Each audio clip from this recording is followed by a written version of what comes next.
দুপুরবেলা যদি বাসায় গ্যাস না থাকে তাহলে 14 গোষ্ঠী শুদ্ধ না খেয়ে থাকতে হবে, আর আমাদের মতো অবস্থা হবে। আর আমরা তো বাঙালিরা আছি বোকার স্বর্গে বাস করি। আসসালামু আলাইকুম আপুরা ভাইরা, সবাই কেমন আছেন? আলহামদুলিল্লাহ, আপনাদের দয়ায় আমি অনেক ভালো আছি। যদিও গ্যাসের জন্য মনের ভিতরে অনেক কষ্ট, তেমন একটা ভালো নাই, তারপরও আল্লাহর কাছে সব সময় শুকরিয়া জানাতে হবে। যেমন আছি তেমনই আলহামদুলিল্লাহ। তো এইদিকে দুপুরে রান্না করব আর সকালের নাস্তা বানাবো। বাচ্চারা ঘুমেছিল, তো ভাবলাম যে বাচ্চারা ঘুম থেকে উঠে কি খাবে, তো আমি একটু সবজি বানাই নেই আর দুপুরে রান্নাটাও করে নেই। তো সব কিছু রেডি টেডি করলাম, করার পরে দেখি চুলা ধরাইছি, চুলা একদম গ্যাস নাই। আর 12 মাস পর্যন্তই গ্যাস থাকে না, গ্যাসে এরকমই কষ্ট করতে হয়। তো আমরা তো হইছি আসলে বাঙালি বোকার স্বর্গে বাস করি, কারণ আমরা নীরবে সব কিছু সহ্য করে নেওয়াটাই আমরা শিখে নিচ্ছি। কারণ আমরা নীরবে সব কিছু সহ্য করি, এই জন্যই কথাটা বললাম। কারণ আমরা ঠিকঠাক মতো কষ্টের টাকাগুলো সরকারি খাতায় ঠিকই জমা দেই, কিন্তু আমরা প্রয়োজন মতো গ্যাস পাই না। আর যখনই মেহমান বাসায় আসে আর রান্না করার যখনই প্রয়োজন হয়, তখন কিন্তু একদম গ্যাসে রান্না করতে পারি না।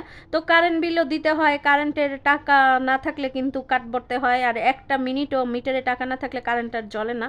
তো প্রচুর পরিমাণ মিটারে টাকা ভরতে হয়, তারপরে কারেন্টে এভাবে রান্না করতে হয়, আবার গ্যাস বিল দিতে হয়।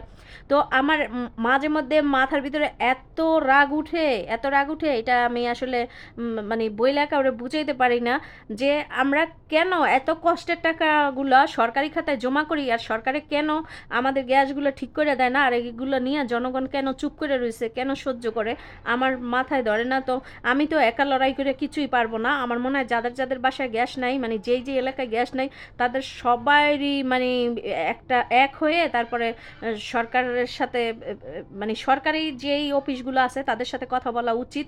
কেন আমাদের এলাকায় গ্যাস থাকে না, আর কেন আমরা গ্যাস বিলগুলো দিতেছি, আর কেনই বা এত কষ্ট করতেছি, এটা নিয়ে সবার কথা বলা উচিত। তো আমি একটা জিনিস বুঝি না, এইভাবে আমরা কারেন্টে রান্না করি, এই যে শাক সবজি ভাত ডাল মাছ মাংস সব কিছু কারেন্টে রান্না করি, আর কারেন্টেও নিজের টাকা দিয়ে রান্না করি, আর গ্যাস বিলটা এটা দিতাছি আমরা শুধু শুধু ফাও। তো আসলে আমি অনেক কষ্ট করে টাকা ইনকাম করি, সেই জন্য আমার টাকায় অনেক বেশি মায়া। তো আসলে যাদের টাকায় কোনো মায়া নাই তারা এই কষ্টগুলো সহ্য করতে পারে, তারা এই গ্যাস যে নাই তাও নীরবে চুপ করে সহ্য করে। কারণ তাদের অর্ডারলা টাকা কই থেকে আসে আমি জানি না, এই জন্যই তারা সবাই চুপ করে সহ্য করে। কিন্তু আমার টাকাটা তো অনেক কষ্ট করে কামাইয়া তারপরে গ্যাস বিল দিতে হয়, এর জন্য আমার কষ্টটা অনেক বেশি লাগে। আসলে অনেক আগে থেকেই আমার বাচ্চারা খিদে একবারে ছটপট করতেছিল, তো তারপরে কি দেবো, আর পরোটা বানানোও সম্ভব হয় নাই। তো আমার ছেলেটাকে বললাম পাউরুটি দিয়ে সবজি দিয়ে খাও।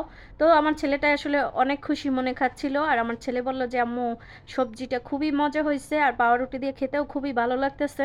তো এইভাবে গ্যাস বিলে কারা কারা কষ্ট করতেছেন আমাকে কিন্তু অবশ্যই কমেন্ট করে জানাতে ভুলবেন না। আর আপনাদের প্রতি একটা রিকোয়েস্ট আমার রইল, আমার বাসার মতো অনেকের বাসায় এইভাবে গ্যাস থাকে না, শুধু শুধু সরকারি খাতায় গ্যাস বিলগুলো দিচ্ছেন। তো আপনাদের কাছে প্লিজ অনুরোধ রইল, সরকারি অফিসে সবাই মিলে চলেন আর সরকারকে জানান, দেখবেন একদিন ইনশাল্লাহ সব কিছু ঠিক হয়ে যাবে।